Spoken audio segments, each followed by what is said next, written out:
Nous sommes le 11 novembre 2018. Bonjour Isabelle Clarke et Daniel Costel. Apocalypse, la paix impossible, 1918-1926. C'est un documentaire événement dans votre série, diffusé dans le monde entier. On peut le dire véritablement. Vous nous racontez ce jour où le monde a changé de visage, Isabelle Clarke. C'est ce 11 novembre. Ça pourrait être un film... le nom qu'on pourrait donner, c'est la guerre gagnée, la paix ratée. Oui. Et on raconte ces 6 années d'après-guerre. On fait tout pour gagner la paix, mais en fait, le totalitarisme est en pleine évolution et c'est une catastrophe. Oui, Daniel Costel, c'était plus difficile de construire la paix que de faire la guerre?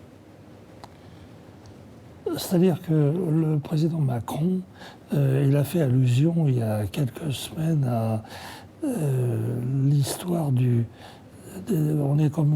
il a parlé du nationalisme en parlant des années 30. En réalité, c'est plutôt ces années-là qui sont la naissance des nationalismes. Et ce qui est frappant, c'est que d'un côté, il y a une joie formidable, une allégresse extraordinaire, la joie d'être vivant. Hein. Oui. Et en même temps, une cascade d'erreurs. C'est exactement ce que dit Isabelle, c'est-à-dire qu'ils ont complètement raté la paix avec des idées très généreuses. Oui, regardez, ça s'appelle Apocalypse, la paix impossible. La guerre est gagnée.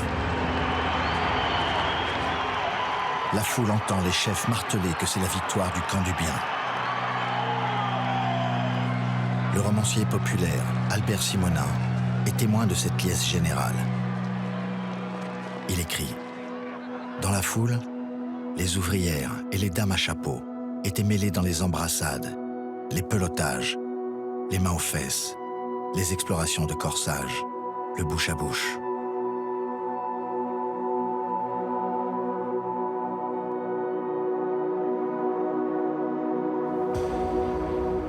C'est ces images-là qui marquent évidemment Isabelle Clarke, cette France de 1918.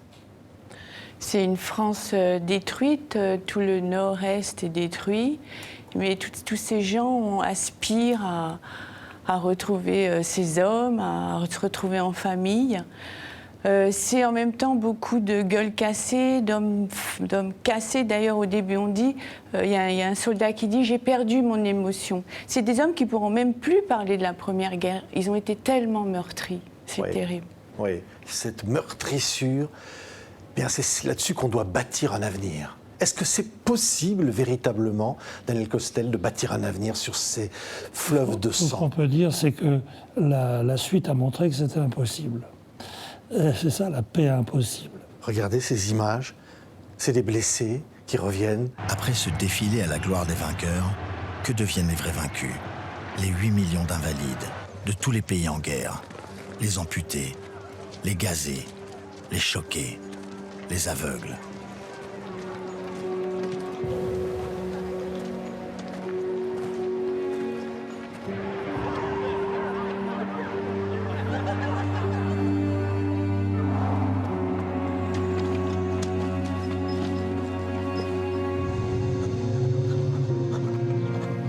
Des images incroyables. Hein.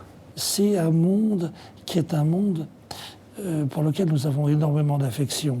Je veux dire, la scène pour moi la plus bouleversante de tout le film, c'est le retour du soldat qui retrouve sa femme et ses enfants, et on entend Mistinguett qui chante « C'est mon homme ». Oui.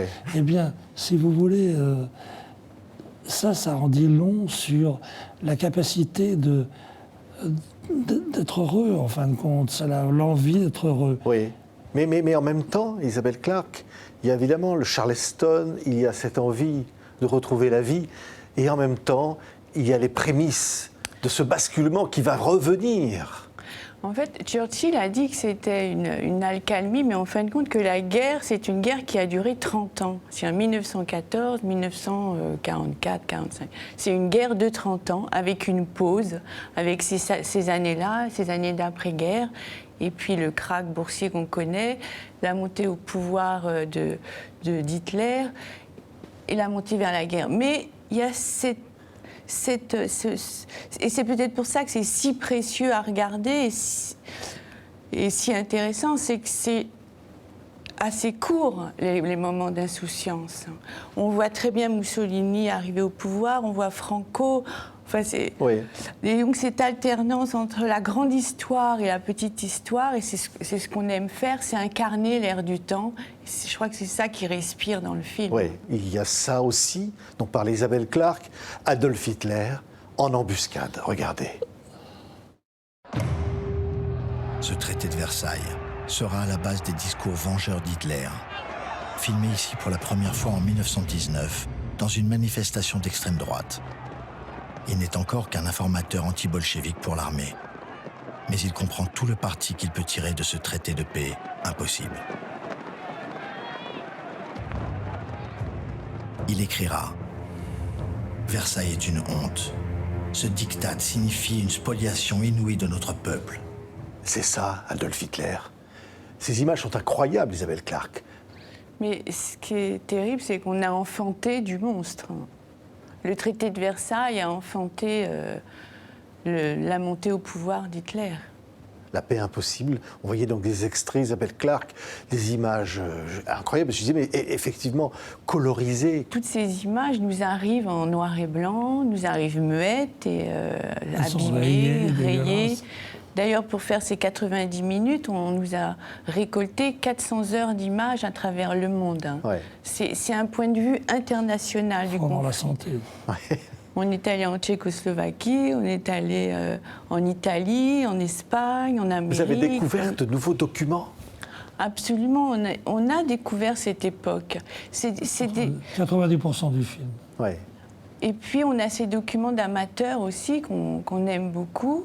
Donc, on a des cinémathèques officielles, le cinéma des armées, et puis des collectionneurs qui nous donnent des perles, comme ce pionnier du cinéma d'amateur avec sa Pathé Baby. Et il filme sa femme, c'est il le filme premier film d'amateur. son amour. Ouais. Oui, parce que c'est ça qui est incroyable, c'est qu'il y a la grande histoire célébrée ça. aujourd'hui, 11 novembre, et puis il y a la petite histoire peut-être la plus vraie, celle de ces hommes et ces femmes. Ça, c'est nous, ça. Ouais. C'est nous. On pleure sans arrêt. Quand on travaille, on pleure, on rit, on est heureux, on vit avec eux. Et ces images aussi d'orphelins anglais, les orphelins de guerre, qu'est-ce qu'on en fait? Eh bien, les Anglais les envoient dans les fermes au Canada pour peupler le Canada. Ils les déportent au sont Canada. déportés. Ou ces enfants russes qui sont orphelins à la suite de la révolution russe, qui vont grandir dans la rue, qui vont devenir des petits bandits. Ouais. On voit ces visages. Merci beaucoup à tous les deux. En ce 11 novembre 2018, Apocalypse, c'est un film exceptionnel, 1h30 en immersion avec ses documents exceptionnels, La paix impossible 1918-1926. Merci beaucoup Daniel Costel, Isabelle Clarke d'avoir été avec nous. Merci.